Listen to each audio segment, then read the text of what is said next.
Hello everyone, welcome to constant learning. उम्मीद है आप सब अच्छे होंगे और आपकी तैयारी है जो बहुत ही ज़ोर से चल रही हो।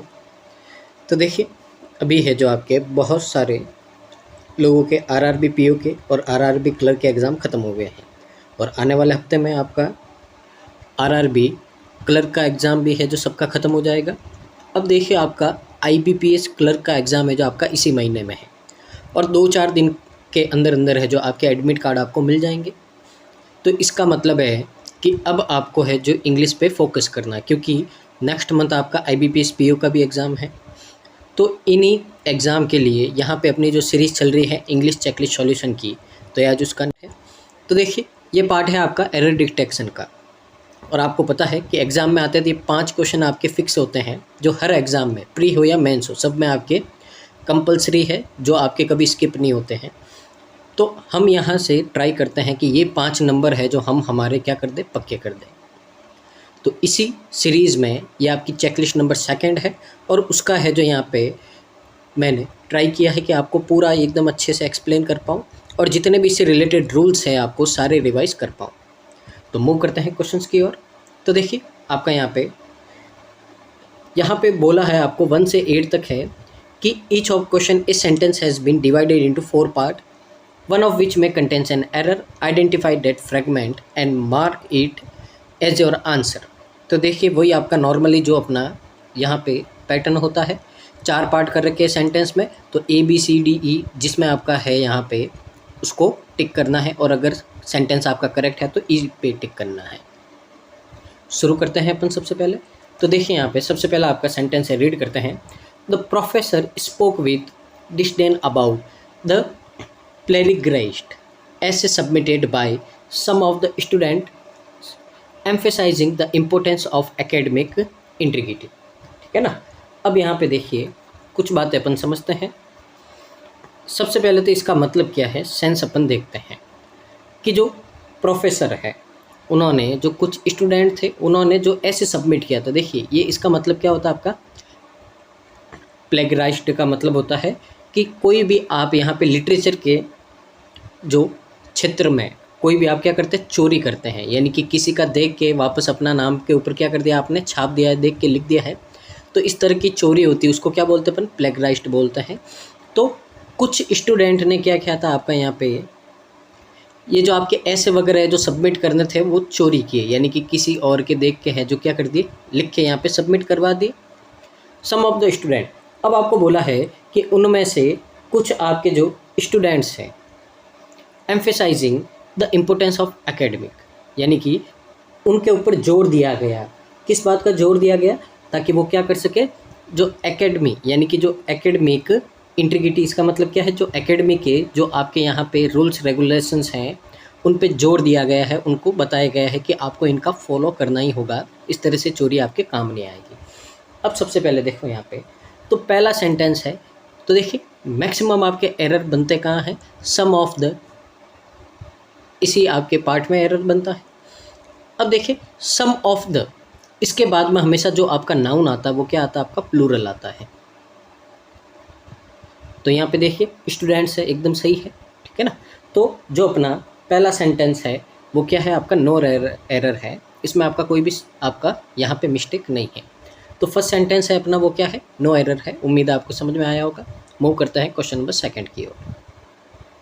देखिए, during the field trip, the tour guide praised the responsible behavior of one of the student who ensured that everyone stayed together and followed the safety guidelines।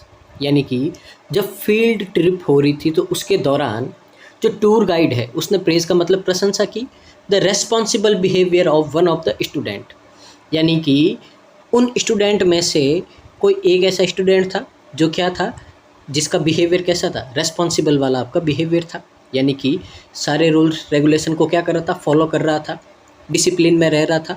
तो उसकी क्या की तारीफ़ की गई है, क्यों की गई है, हु एंश्योर्ड दैट, उसने ये पक्का किया था, क्या किया था कि एवरीवन स्टेड टुगेदर, कि सारे बच्चे क्या रहे, साथ में रहे, कोई इधर उधर नहीं भटके, और फॉलो करे सेफ्टी गाइडलाइंस का, यानी कि अपनी सेफ्टी का ध्यान रखे। ऐसा नहीं है कि बदमाशी करते हुए क्या कर दे, अपने आप को चोटिल कर दे।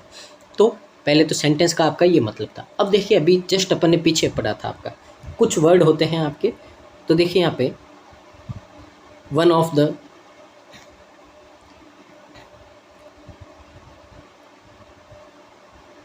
Either of, neither of, each of, तो ये वर्ड होते हैं आपके, ठीक है ना। इनका मतलब क्या होता है? इनका मतलब होता है बहुत सारों में से एक। इनका मतलब क्या होता है?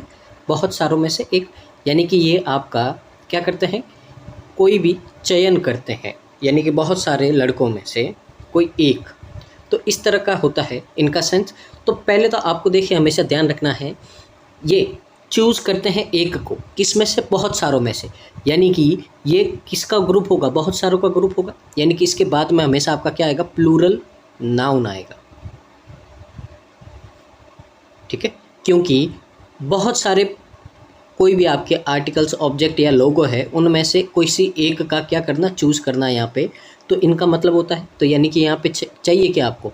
ऑब्जेक्ट या लोग चाहिए बहुत सारे, तो इसके लिए इनके बाद में हमेशा क्या आता है आपका? प्लूरल नाउन आता है, जैसे अभी पिछले सेंटेंस में मैंने आपको बताया था। तो यहाँ पे वन ऑफ द स्टूडेंट है, तो यानी कि एक ही स्टूडेंट है, पर कभी भी अपन चूज़ करते हैं तो अपने को क्या चाहिए? वैरायटी चाहिए, यानी कि वहाँ पे स्टूडेंट क्या थे? बहुत सारे थे।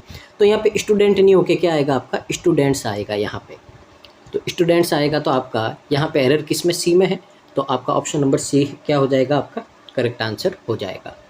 तो उम्मीद है कि इस तरीके से है जो आप हमेशा याद रखोगे। इनका मतलब क्या होता है? इनका मतलब होता है चूज़ करना। अब चूज़ करना है तो आपको क्या चाहिए? वैरायटी। वैरायटी चाहिए, इसका मतलब क्या है? आपको वहाँ पे बहुत सारी चीज़ें दे रखी होगी, उनमें से किसी एक को चूज़ करना है। तो यहाँ पे आपका इसका मतलब होगा कि आपके पास में जो भी होंगे वो क्या होंगे? हमेशा एक से ज़्यादा होंगे, और एक से ज़्यादा होने को अपन क्या बोलते हैं? प्लूरल नाउन बोलते हैं। तो इनके बाद में हमेशा आपका प्लूरल नाउन आएगा। मूव करते हैं आगे क्वेश्चन नंबर 3 की ओर। क्वेश्चन नंबर 3 है, she diligently set aside time each day to practice the piano determined to refine her music skill and achieve master. पहले इसका मतलब समझते हैं। डिलीजेंटली का मतलब क्या होता है? बहुत ही मेहनत से, ठीक है ना। बहुत ही मेहनत से कोई भी अपन काम करते हैं तो बहुत ही मन लगा के मेहनत से करते हैं, उसको डिलीजेंटली बोलते हैं।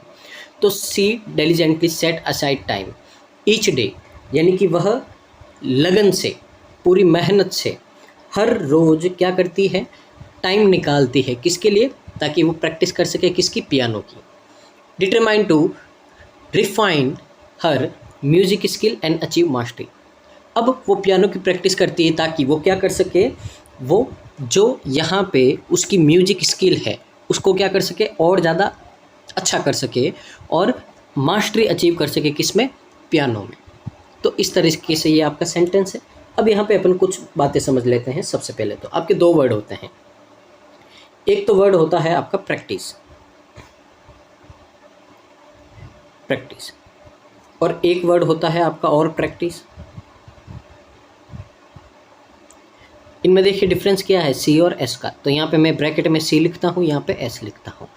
अब देखिए इन दोनों में जो सी वाला होता है वो क्या होता है? आपका नाउन होता है। क्या होता है? नाउन। और जो एस वाला होता है वो क्या होता है? आपका वर्ब होता है। अब कन्फ्यूज़न है, याद कैसे रखें? तो याद रखने को देखिए सीधा है आपका तरीका, जो आपके माइंड में सीधा बैठ जाएगा। देखिए अल्फ़ाबेट में आपका सी पहले आता है ABCD में, और एस बाद में आता है। उसी तरह अल्फ़ाबेट में आपका एन पहले आता है और वी बाद में आता है। यानी कि जो पहले सी आया है तो पहले आपका एन फॉर क्या होगा? नाउन होगा। तो जो लेटर पहला आया उसका पहला, यानी कि सी पहले आया तो एन उसका, और एस बाद में आता है आपका, तो बाद वाला यानी कि वर्ब किसका होगा? बाद वाले का। तो एस का क्या होता है? वर्ब। यानी कि जिसमें आपका सी होगा यहाँ पे सेकंड लास्ट पे, वो क्या होगा? आपका नाउन। और जिस प्रैक्टिस में सेकंड लास्ट आपका एस होगा वो क्या होगा? वर्ब। सी पहले आता है तो वो आपका पहला वाला अल्फ़ाबेट, एस बाद में आता है तो उसका बाद वाला अल्फ़ाबेट। इस तरीके से आप क्या कर सकते हो? याद कर सकते हो। अब देखिए आपको कुछ बातें ध्यान रखनी है यहाँ पे। कोई भी नाउन होता है तो नाउन के आगे हमेशा आपको क्या चाहिए? आर्टिकल चाहिए, ठीक है ना। तो नाउन के आगे हमेशा क्या चाहिए आपको? आर्टिकल। पर यहाँ पे क्या है? टू। और अपने को पता है कि प्रेपोजिशन के बाद में आपकी क्या आती है? हेल्पिंग वर्ब आती है। तो यहाँ पे प्रैक्टिस सी यानी कि पहले वाला, तो पहले वाला क्या होता है? नाउन। तो यहाँ पे नाउन की नीड नहीं है तो क्या आएगा? आपका वर्ब आएगा। तो वर्ब कौन सा? आपका एस वाला है। तो यहाँ पे सी की जगह क्या आएगा? आपका एस आएगा। तो यहाँ पे आपका जो एरर है किस में है, ऑप्शन बी में है। तो बी है जो हमारा क्या हो जाएगा यहाँ पे करेक्ट आंसर हो जाएगा। तो उम्मीद है आपको समझ में आया होगा और अब आप है जो इन दोनों में कभी कंफ्यूज नहीं होंगे और यहाँ से है जो आप अब यहाँ से इस प्रैक्टिस में कभी आपकी मिस्टेक नहीं आएगी। तो देखिए आगे मूव करते हैं अपन क्वेश्चन नंबर 4 की ओर। तो आगे है आपका despite the advancement in medical research many individuals still die from cancer each year, highlighting the need for continued efforts in finding a cure। सबसे पहले क्या करते हैं अपन इसका मतलब समझ लेते हैं कि despite the advancement in medical research, यानी कि मेडिकल रिसर्च में इतनी ज़्यादा तरक्की के बावजूद मैनी इंडिविजुअल्स यानी still die from cancer each year, यानी कि हर साल है जो कई सारे लोग हैं जो आपके कैंसर के द्वारा क्या हो जाते हैं, मर जाते हैं। कैंसर की बीमारी से क्या हो जाते हैं, मर जाते हैं। हाईलाइटिंग द नीड फॉर, अब यहाँ पे आपका हाईलाइट किया जा रहा है, जोर दिया जा रहा है, किसकी ज़रूरत है, तो हमको ज़रूरत है continue efforts in finding A cure, यानी कि हम लगातार एफर्ट लगाए अपने, लगातार क्या करें, हम मेहनत करें ताकि क्या करें, कैंसर का अपन क्या कर सके, क्योर यानी कि इलाज ढूंढ सके। तो सबसे पहले तो आपका इसका मतलब ये होगा। अब यहाँ पे देखते हैं अपन, तो यहाँ पे आपकी मिस्टेक कहाँ हो सकती है, तो समझते हैं। यहाँ पे आपका डाई के साथ में आपके दो प्रेपोजिशन यूज़ होते हैं। एक तो डाई के साथ में आपका लगा ही है आपका फ्रॉम, और एक आपका डाई के साथ क्या लगता है, ऑफ लगता है। अब इन दोनों का यूज़ अलग अलग होता है, ठीक है ना। अब डाई का मतलब तो क्या होता है, मरना, तो यानी कि यहाँ पे मरेगा कोई ना कोई, तो ठीक है ना। अब मरने के क्या रीज़न है, जो रीज़न है उसके ऊपर डिपेंड करता है कि आपका ऑफ लगेगा या फ्रॉम लगेगा। तो सबसे पहले देखिए आपका यहाँ पे कि आपका फ्रॉम का लगता है, तो फ्रॉम लगता है जब कोई मरता है तो उसके रीज़न के बारे में बात की जा रही है। किसके बारे में बात की जा रही है, रीज़न के बारे में, यानी कि वो कैसे मरा है, एक्सीडेंट से मरा है, बाढ़ में मरा है, भूकंप में मरा है, कहीं से गिर के मरा है, हार्ट अटैक आया है। तो इस तरह के आपके रीज़न होते हैं उसके मरने के, डेथ के, तो वहाँ पे क्या आता है, डाई फ्रॉम आता है। और अगर वो किसी डिजीज़ से मरता है, किसी बीमारी से मरता है, अगर किसी बीमारी का नाम दे रखा हो, किसी डिजीज़ का नाम दे रखा हो और उससे मरता है, तो बीमारी के नाम के साथ में हमेशा डाई के साथ में क्या आता है, आपका ऑफ आता है। अब देखिए यहाँ पे कैंसर है, क्या है, बीमारी का नाम है, ठीक है ना, रीज़न नहीं बता रखा है, बीमारी का नाम दे रखा है यहाँ पे, तो फ्रॉम की जगह क्या आएगा, आपका ऑफ आएगा यहाँ पे। तो डाई ऑफ कैंसर, यानी कि कैंसर से मरते हैं, ठीक है ना। तो यहाँ पे आपका क्या हो जाएगा, एरर किस में है, आपका बी में है, तो हमारा यहाँ पे ऑप्शन नंबर बी है जो क्या हो जाएगा, करेक्ट आंसर हो जाएगा। तो देखिए ये सीधे आपको ध्यान रखने हैं, यही कॉन्सेप्ट है, आपको रिवाइज करना है और यहीं से सीधे एरर आते हैं। तो कहीं पे आप डाई के साथ में प्रेपोजिशन देख लोगे तो आपका सीधा माइंड हिट करेगा कि डाई के साथ में दो प्रेपोजिशन आते हैं, ऑफ और फ्रॉम। अब ऑफ आता है कि अगर बीमारी का नाम दे रखा हो, और फ्रॉम आता है अगर कोई रीज़न दे रखा हो, ठीक है ना। तो सीधा आपके माइंड में हिट होगा, और अगर वो सही है तो इसका मतलब है कि आपका कोई और एरर होगा। तो इस तरीके से अपन पॉइंट ध्यान में रखेंगे जहाँ जहाँ एरर बनते हैं। आगे मूव करते हैं अपन क्वेश्चन नंबर 5 की ओर। देखिए क्वेश्चन नंबर 5 है आपका, beside being a skilled engineer, Mark is passionate about environmental sustainability and अचीवली प्रमोट्स ग्रीन इनिशिएटिव्स। अब इसका मतलब क्या समझते हैं, यानी कि जो मार्क है वो एक स्किल्ड इंजीनियर, यानी कि एक बहुत ही अच्छा सीखा हुआ, बहुत ही एक्सपीरियंस इंजीनियर होने के बावजूद भी क्या है, वो पैशनेट अबाउट एनवायरमेंटल सस्टेनेबिलिटी, यानी कि उसके अंदर पैशन है, यानी कि उसका मन करता है कि वो क्या करे, एनवायरनमेंट की जो दृढ़ता, उसकी स्टेबिलिटी है, उसको नियंत्रित करने के लिए क्या करता है, वो कुछ न कुछ काम करता रहता है, ठीक है ना, उससे रिलेटेड कोई ना कोई क्या करता रहता है, काम करता रहता है। एंड एक्टिवली प्रमोट्स, और साथ ही है जो एक्टिव रहता है, हमेशा एक्टिव रहता है, प्रमोट करता है ग्रीन इनिशिएटिव्स को, क्या करता है, प्रमोट करता है, ठीक है ना, यानी कि जो एनवायरनमेंट को क्या करे, आपके नुकसान नहीं पहुंचाए, ऐसे इनिशिएटिव को क्या करता है, वो प्रमोट करता है। अब यहाँ पे देखिए दो शब्द है आपके, एरर आते हैं, बहुत ही ज़्यादा आते हैं, बहुत ही, इसको मोस्ट इम्पोर्टेंट कर देना, आपके बहुत ज़्यादा एरर आते हैं। दो वर्ड होते हैं आपके, एक होता है आपका बिसाइड और एक होता है आपका बिसाइड्स। सिर्फ इनमें किसका फ़र्क होता है, एस का फ़र्क होता है। अब दोनों का मीनिंग में रात दिन का फ़र्क है। जो बिसाइड है बिना एस वाला, उसका मतलब होता है आपका के साइड में या के बगल में, साइड में, यानी कि आप किसके पास में बैठे हो, साइड में बैठे हो, किसी के बगल में बैठे हो, तो वहाँ पे आपका बिसाइड आता है। और बिसाइड्स का मतलब होता है आपका के अलावा, इन एडिशन टू, के अलावा, ये होता है। अब देखिए जब मैंने सेंटेंस रीड किया था तो यहाँ पे मीनिंग क्या बना था आपका कि मार्क है जो एक स्किल इंजीनियर होने के बावजूद, यही बनेगा, या फिर स्किल इंजीनियर के बगल में, ठीक है, के बगल में तो सेंस बनेगा नहीं, यानी कि ये इंजीनियर तो है ही है, इसके बावजूद और भी क्या कर रहा है वो, एनवायरमेंटल सस्टेनेबिलिटी को क्या कर रहा है, प्रमोट कर रहा है। तो यहाँ पे बिसाइड नहीं आके आपका क्या आएगा, बिसाइड्स आएगा। तो यहाँ पे के अलावा का सेंस है, इसलिए क्या आएगा आपका, बिसाइड्स आएगा। तो इस हिसाब से अपना यहाँ पे एरर किस में, ए में है, तो ऑप्शन नंबर ए है जो क्या हो जाएगा, हमारा करेक्ट आंसर हो जाएगा। आगे मूव करते हैं अपन क्वेश्चन नंबर 6 की ओर। तो देखिए क्वेश्चन नंबर 6 आपका क्या है यहाँ पे, the professor's lecture delved into the complexities of cognitive neuroscience exploring the brain's role in perception and consciousness. अब यहाँ पे देखिए थोड़ा साइंस से रिलेटेड है, आपका लैंग्वेज टफ है, समझते हैं क्या है यहाँ पे।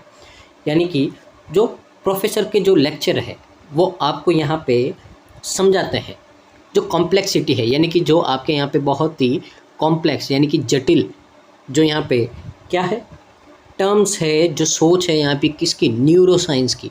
तो देखिए एक साइंस का आपकी क्या होती है, एक ब्रांच होती है जिसमें न्यूरॉन्स के बारे में अपन क्या करते हैं, रीड करते हैं, उसको न्यूरोसाइंस बोलते हैं। तो उसके बारे में आपको यहाँ पे समझा रहे हैं लेक्चर में अपने, exploring the brain's role in perception and consciousness.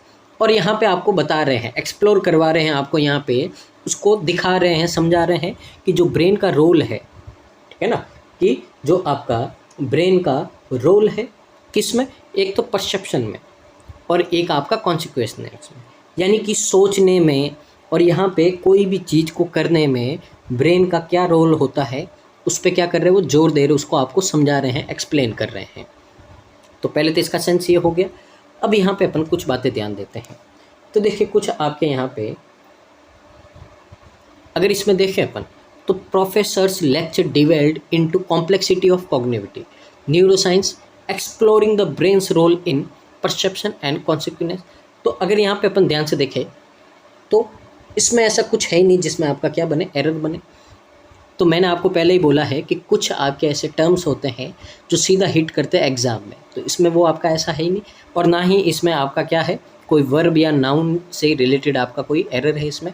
तो ये हमारा क्या होगा, नो एरर होगा। ऑप्शन नंबर ई है जो हमारा क्या हो गया, यहाँ पे करेक्ट आंसर हो गया है, ठीक है ना। तो उम्मीद है आपको समझ में आया होगा। आगे मूव करते हैं अपन क्वेश्चन नंबर 7 की ओर।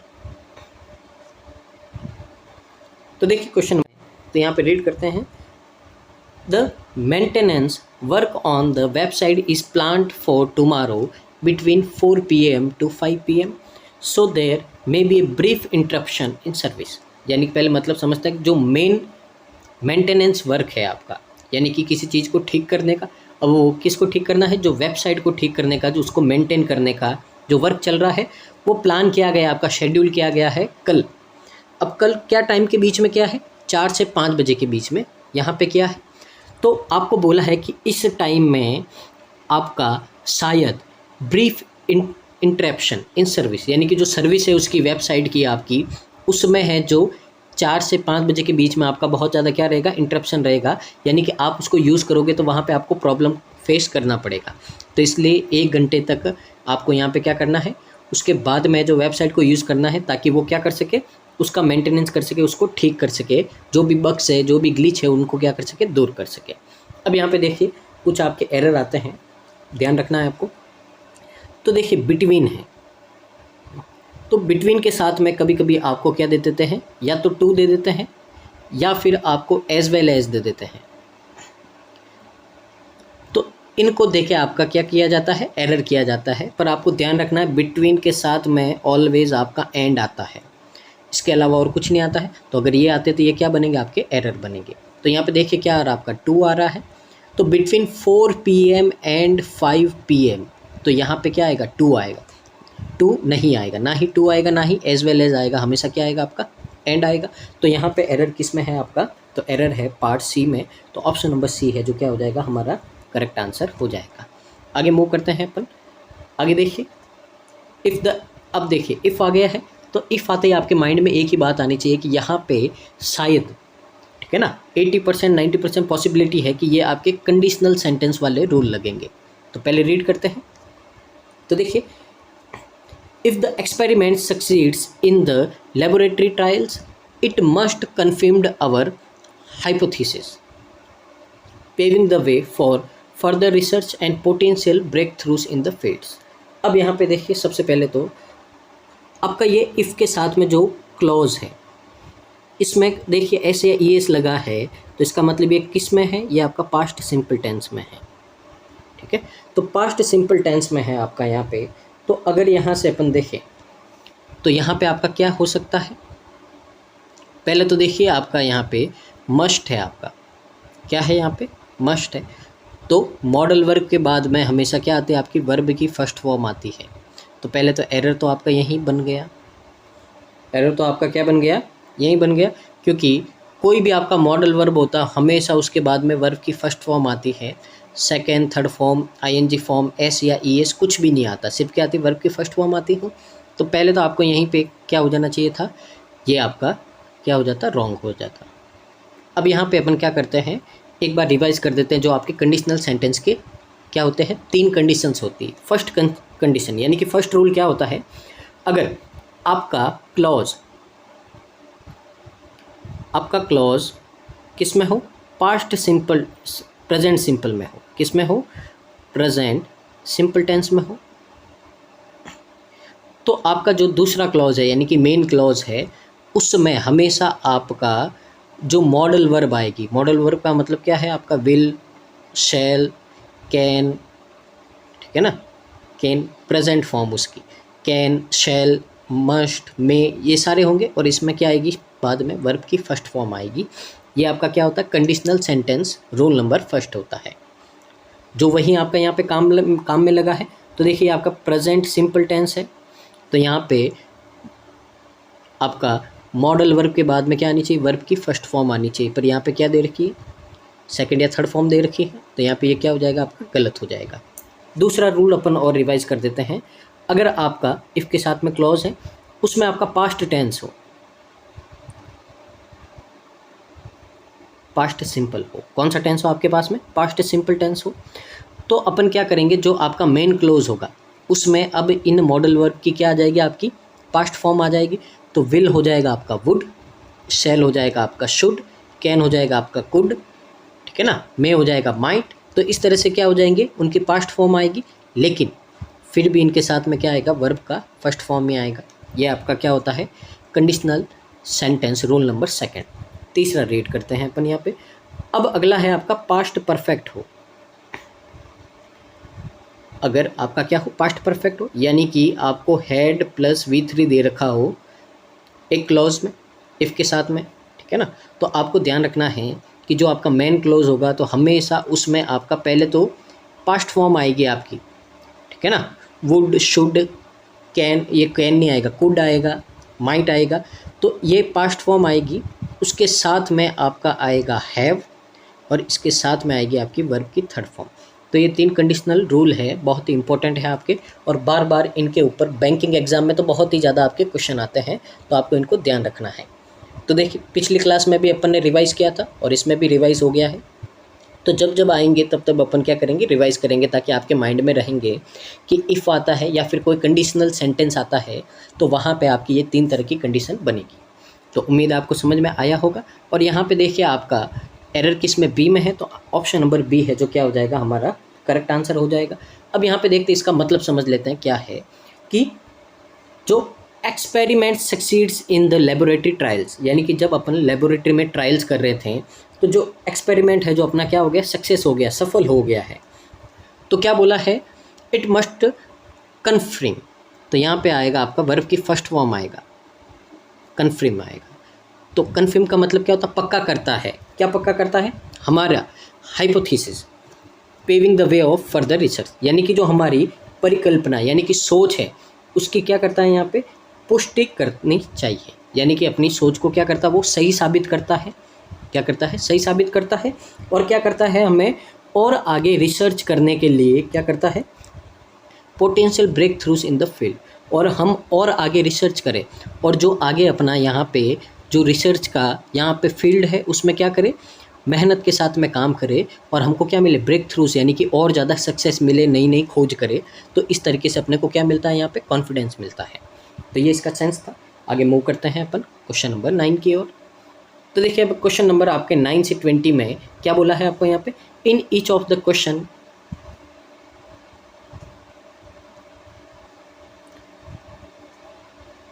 तो देखिए यहाँ पे, in each of the question a sentence had been divided into 4 part, one of which में contains an error, identify that fragment and mark it your answer. तो वही वाला है आपका। बस देखिए इसमें क्या बोला है आपको, यहाँ पे ABCD नहीं देखे, आपको सेंटेंस ही अलग अलग करके दे दिए हैं। तो बस बात वही है। तो चाहे यहाँ से आप सेंटेंस पढ़ो, चाहे यहाँ से पढ़ो, बात वही है, ठीक है ना। तो अपन पहले क्या करते हैं, रीड कर देते हैं सेंटेंस को पूरे को, यहाँ पे क्या मतलब है इसका। तो देखिए यहाँ पे, in their pursuit of excellence, the members of the research team have cultivated a culture of collaboration। यानी कि यहाँ पे बोला है कि आपका जो उत्कृष्ट था, यानी कि संपन्नता है, परस्यूट ऑफ एक्सीलेंस है यहाँ पे आपका खोज करने में, ठीक है ना। तो the member of the research team, जो रिसर्च टीम के आपके मेंबर्स है, सदस्य है, कल्टिवेटेड एक कल्चर ऑफ कोलेब्रेशन, यानी कि उन्होंने एक कल्चर यानी कि सांस्कृतिक यहाँ पे उसमें विकसित करने के लिए क्या क्या है, कोलेब्रेशन किया है, यहाँ पे सहयोग करने के लिए बोला है उन्होंने। Where they freely exchange ideas, अब जहाँ पे वो क्या कर सकते हैं, आराम से खुल के अपने आइडियाज़ को शेयर कर सकते हैं। शेयर रिसोर्सेज, अपने जो यहाँ पे रिसोर्सेस है, जो सामान है, उनको भी क्या कर सकते हैं, शेयर कर सकते हैं। And help each other navigate the complexity of their project, और यहाँ पे साथ में बैठ के जो एक दूसरे के यहाँ पे प्रोजेक्ट हैं, उनके जो प्रॉब्लम्स हैं उनका क्या कर सकते हैं, समाधान कर सकते हैं, निपटारा कर सकते हैं, उनका सॉल्यूशन कर सकते हैं, साथ में बैठ के बातचीत करके। तो पहले तो ये मतलब था इनका। अब यहाँ पे देखते हैं अपन, तो यहाँ पे एक कंडीशन बनती है आपकी, ठीक है ना। 2 वर्ड होते हैं आपके, एक तो है आपका ईच अदर, ठीक है ना, ये फिक्स एरर होते हैं आपके, ध्यान रखना है। एक तो आपका ईच अदर होता है, और दूसरा होता है आपका यहाँ पे, वो होता है आपका वन अनदर। अब देखिए, ईच अदर तो आता है आपका जब कोई भी 2 पर्सन हो, तो 2 पर्सन होने पे क्या आता है आपका, ईच अदर आता है। और मोर देन 2 हो आपके, अगर 2 से ज़्यादा पर्सन हो तो वहाँ पे क्या आता है, वन अनदर आता है। अब यहाँ पे देखिए, आपको यहाँ पे बोला है कि अब रिसर्च टीम होगी तो उसमें तो 2 आदमी तो होंगे नहीं आपके, यानी कि क्या होंगे, 2 से ज़्यादा लोग होंगे। जब 2 से ज़्यादा लोग होंगे तो यहाँ पे ईच अदर नहीं आके क्या आएगा आपका, वन अनदर आएगा, यानी कि वो सारे एक दूसरे की क्या करेंगे, मदद करेंगे।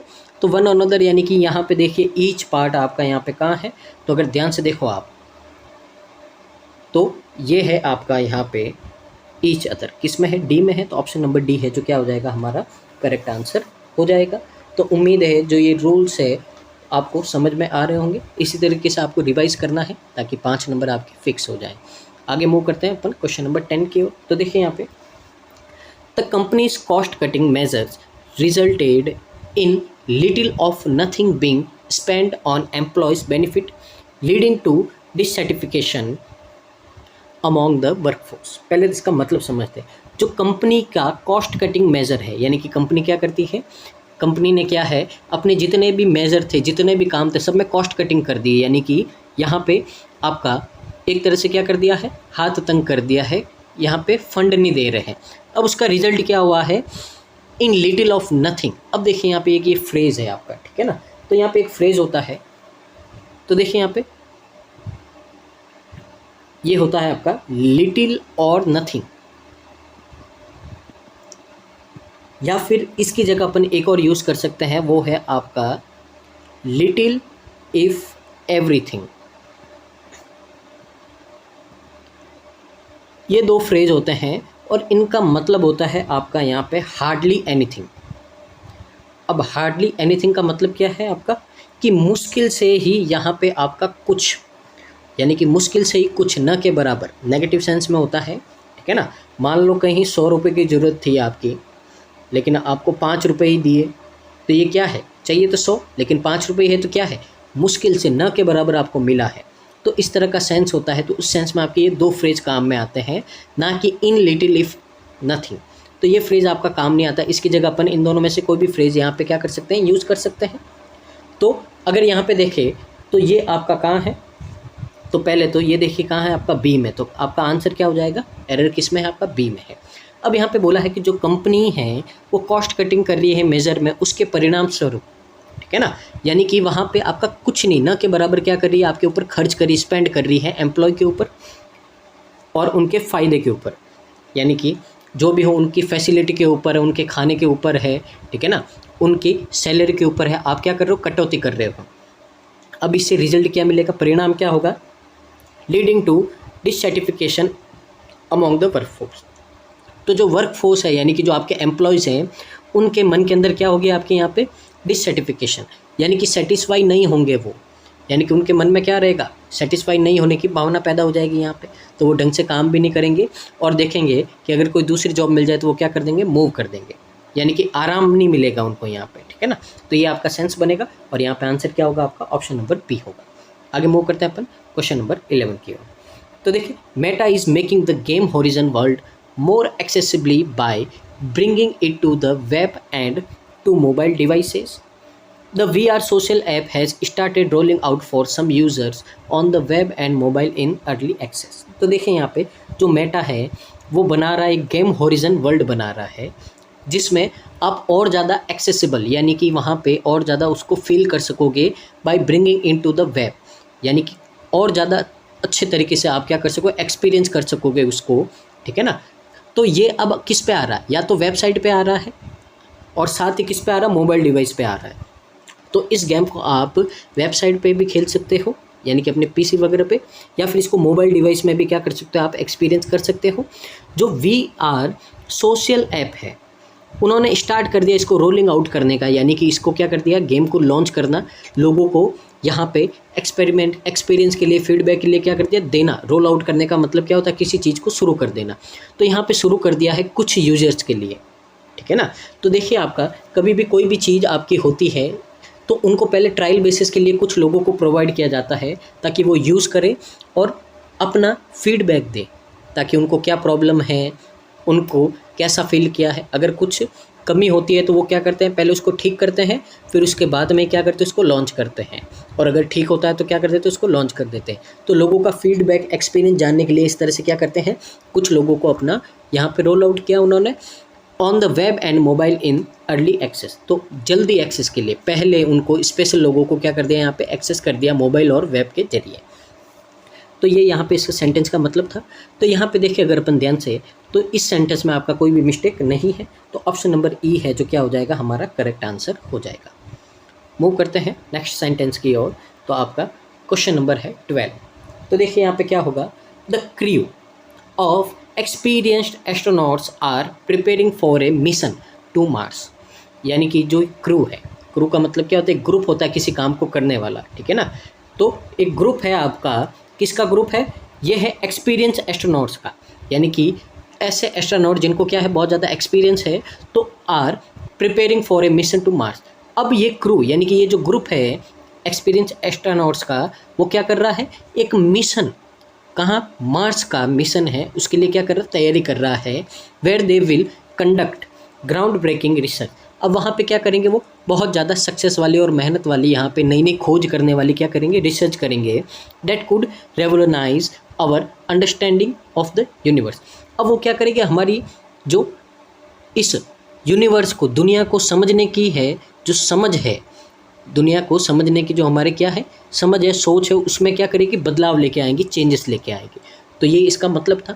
अब यहाँ पे देखिए, जो नाउन का पार्ट है उसमें आपने पढ़ा होगा कलेक्टिव नाउन, एक टॉपिक आपका क्या आता है, कलेक्टिव नाउन। अब पहले तो क्या होता है, मैं थोड़ा सा आपको बता देता हूँ कलेक्टिव नाउन।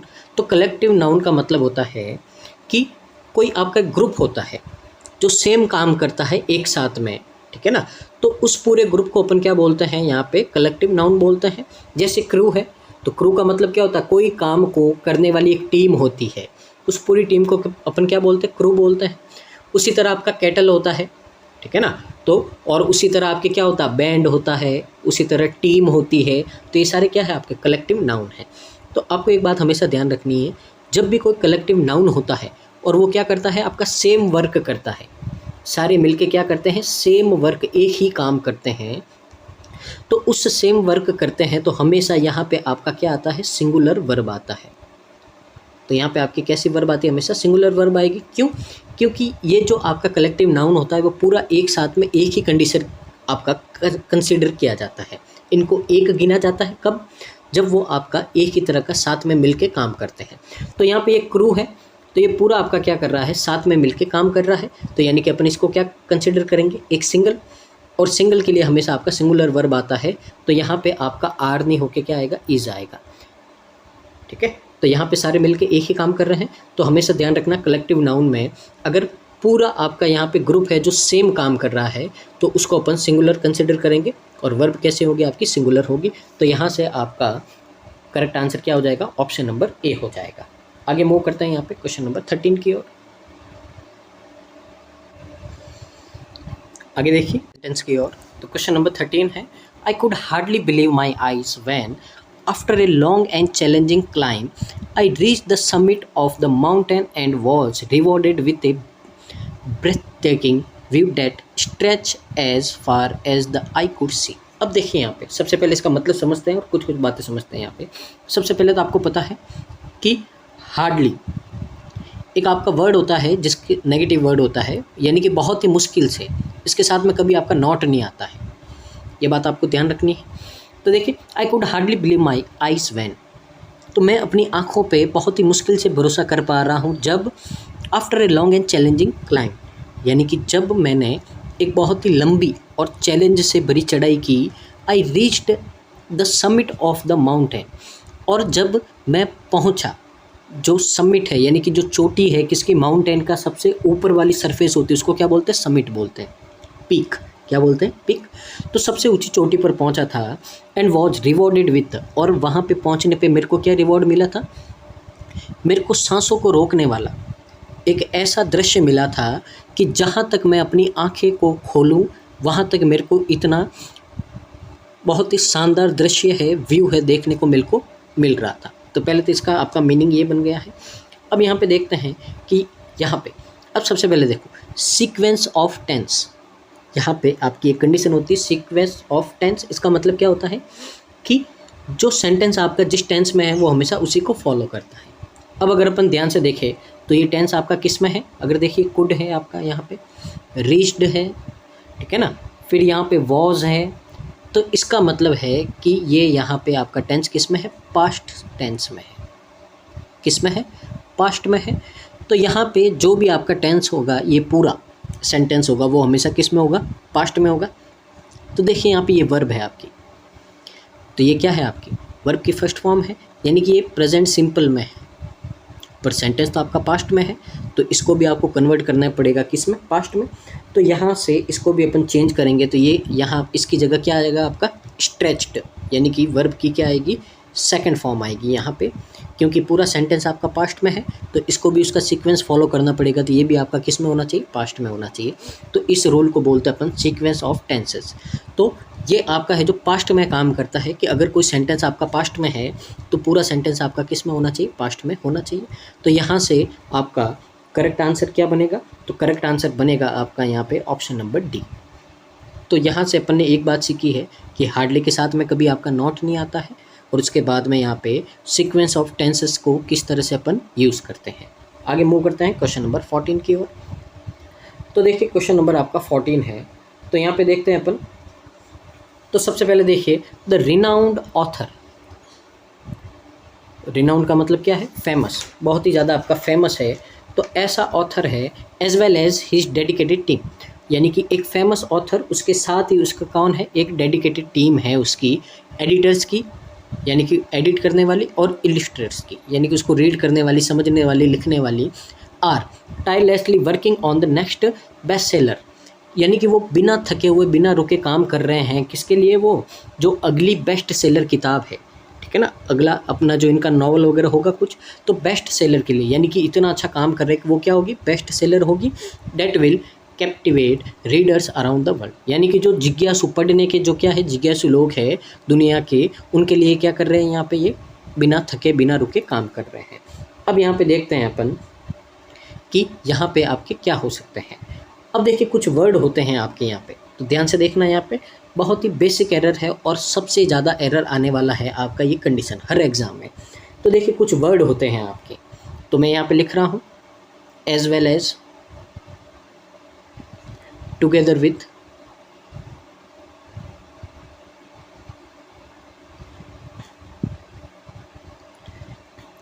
और साथ में क्या है आपका यहाँ पे? अलॉन्ग विथ, और है आपका and not, in addition to,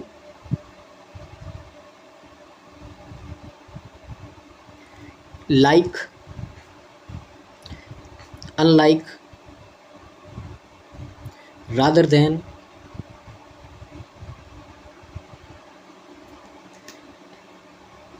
accept, no less than, nothing but, more than one.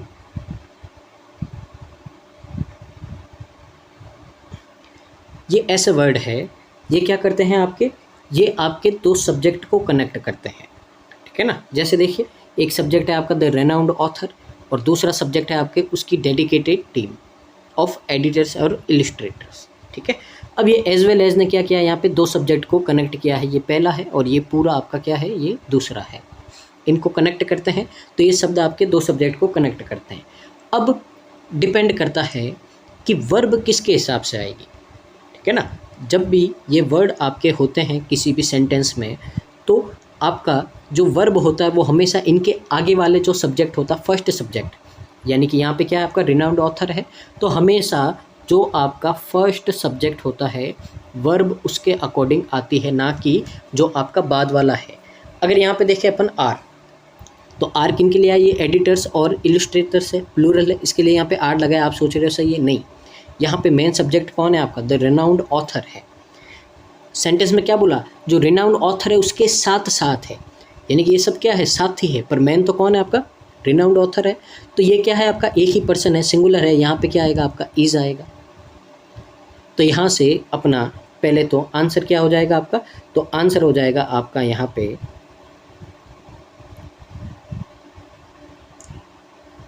C. Answer क्या हो जाएगा आपका? सी हो जाएगा। तो यहाँ से अपन ने एक बहुत ही इंपॉर्टेंट रूल है जो यहाँ पे समझा है कि जब भी ये वर्ड आते हैं तो हमेशा इनके आगे वाला जो सब्जेक्ट होता है उसके अकॉर्डिंग क्या होती है? आपकी वर्ब आती है। उम्मीद आपको समझ में आया होगा। तो आगे मूव करते हैं अपन नेक्स्ट क्वेश्चन नंबर आपके 15 की ओर। तो देखिए क्वेश्चन नंबर 15 है, क्या है यहाँ पे? After much consideration and waiting the advice of various experts, the city council made the decision to invest the renewable energy sources to combat climate changes।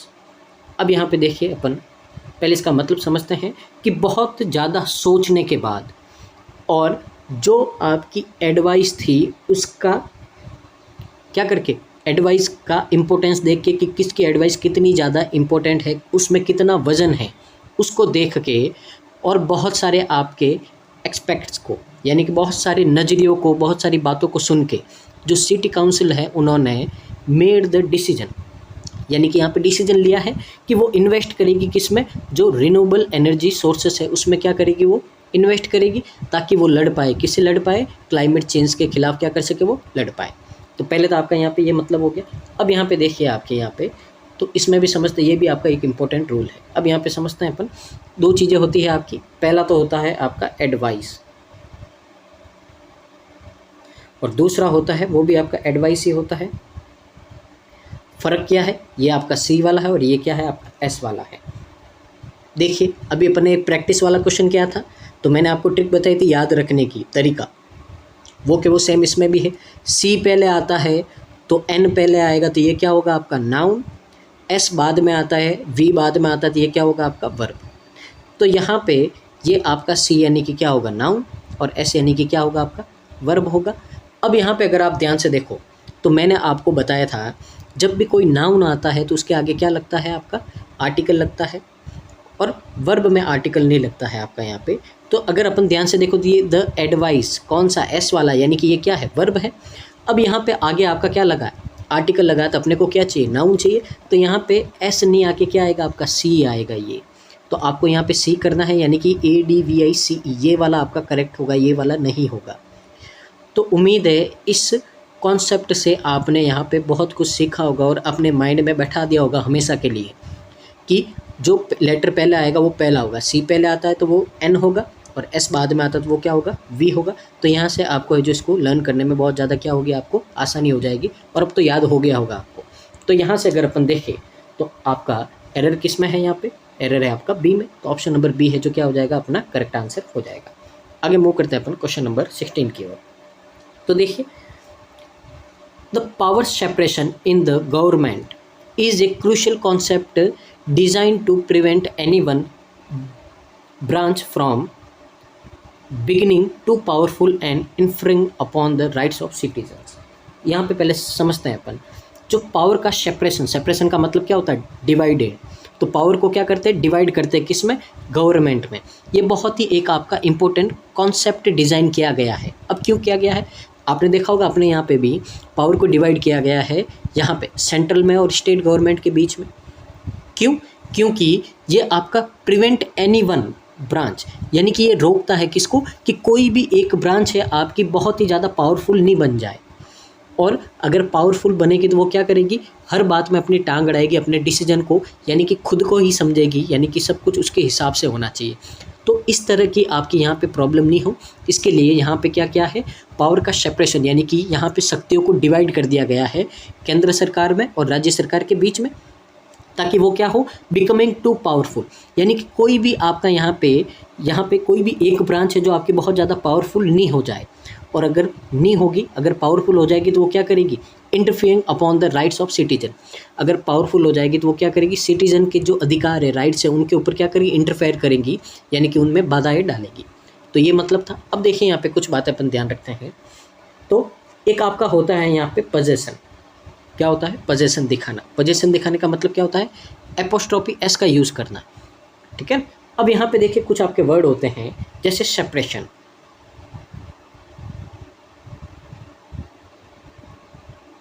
Separation है एक्सक्यूज़ है आपका मेंशन है favour है पार्डन है leave report site. तो ये ऐसे word हैं इनके साथ में कभी आपका एपोस्ट्रोफी एस नहीं लगता है। तो इनका यहाँ पे पोजीशन दिखाने का तरीका क्या होता है अपन इनको रिप्रेजेंट करते ऑफ लगा के। अगर आपने बेसिक इंग्लिश पढ़ी है तो आपको पता होगा पोजीशन दो तरीके से दिखाते।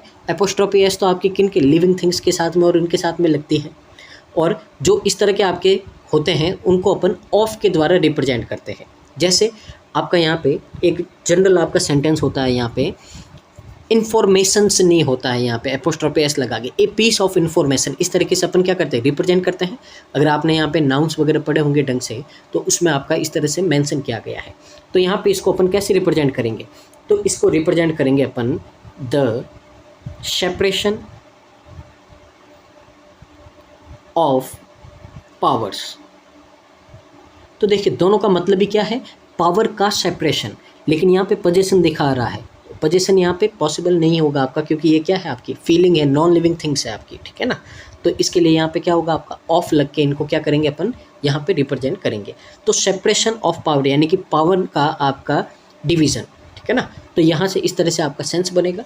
तो उम्मीद है आपको ये भी रूल समझ में आया होगा कि कहाँ पे आपका एपोस्ट्रोफी एस लगेगा और कहाँ पे नहीं लगेगा। ठीक है। आगे मूव करते हैं अपन क्वेश्चन नंबर 17 की ओर।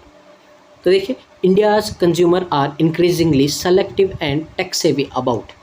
तो यानी कि जो इंडिया के कंज्यूमर है यहाँ पे कस्टमर्स है वो बहुत ही ज़्यादा सेलेक्टिव है।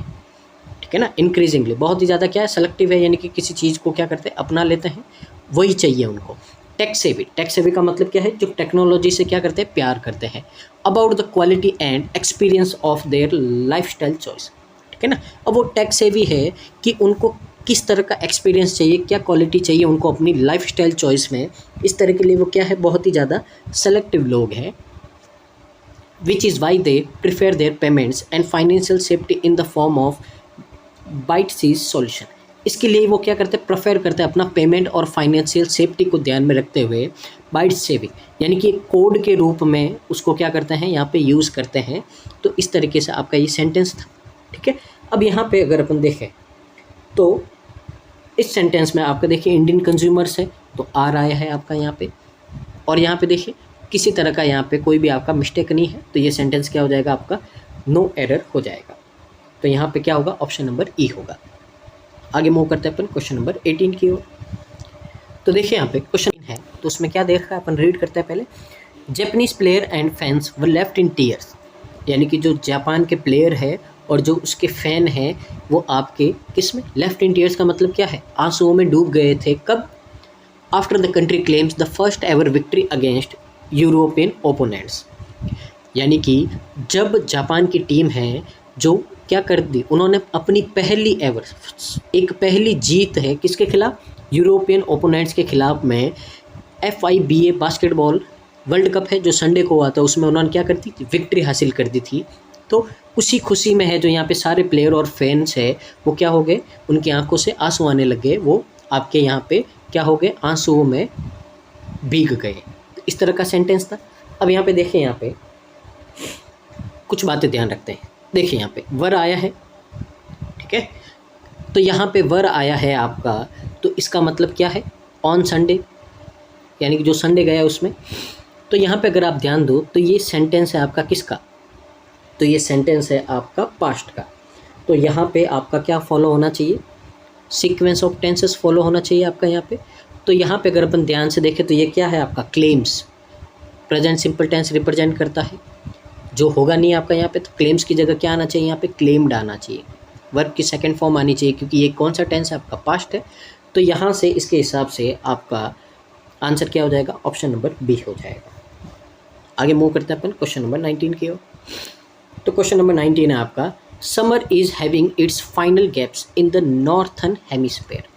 अब देखिए यहाँ पे जो नॉर्थन हेमिस्फेयर है, तो वहाँ पे जो समर गर्मी है अपनी क्या ले रही है, आखिरी सांसें ले रही है अंतिम छोर पे। तो आपको पता ही होगा कि जो आपके नॉर्थन हेमिस्फेयर होते हैं, जैसे आपके नॉर्थ पोल साउथ पोल होते हैं, तो वहाँ पे क्या होता है आपका 6 महीने सर्दी और 6 महीने गर्मी, दिन और रात ऐसा होता है।